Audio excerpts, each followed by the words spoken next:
هاد البنت شنو هو بعدا بالون المائده، وعاد ندوزو للتجربه ديالو. من حقك اختي، وبزاف ديال الناس كنلقاهم في لي كومونتير كيسولوني سندي شنو هو البالون اللي درتي، اشنو هو بالون المائده. انا دابا البنات غادي نشرح لكم شرح خفيف بزاف على شنو هو البالون. كما عارفين انا عندي تكيس المبيض وعندي ثبات الوزن، واخا كندير ريجيم فالوزن ديالي ما كيهبطش ليا نهائيا، داكشي علاش بغيت ندير البالون. دابا غادي ندوزو شنو هو البالون.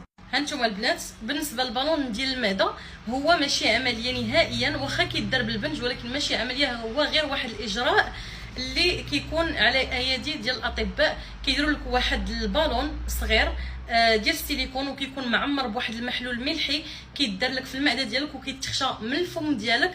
بالنسبه لاول حاجه علاش كيصلح هذا البالون، انه المعده ديالك الا كانت قد هكا غادي تولي المعده ديالك قد هكا، غتولي المعده ديالك صغيره.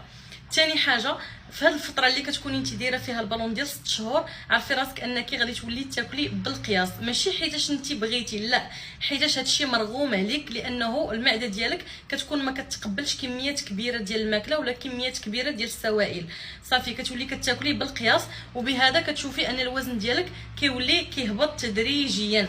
وبالنسبه للناس اللي كيسولوني ساندي هذا البالون اللي درتي شحال يقدر ينقص لك ديال الوزن، انا البنات غادي نقول لكم دابا بالحرف كيف قال لي الطبيب.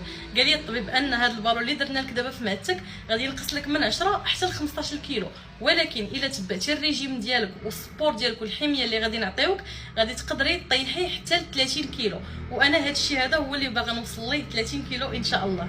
وهذه اختي هي ثاني وجبه ديالي اليوم، هو دانون. هانتي اختي كتشوفي باقي كاع ما كملتو.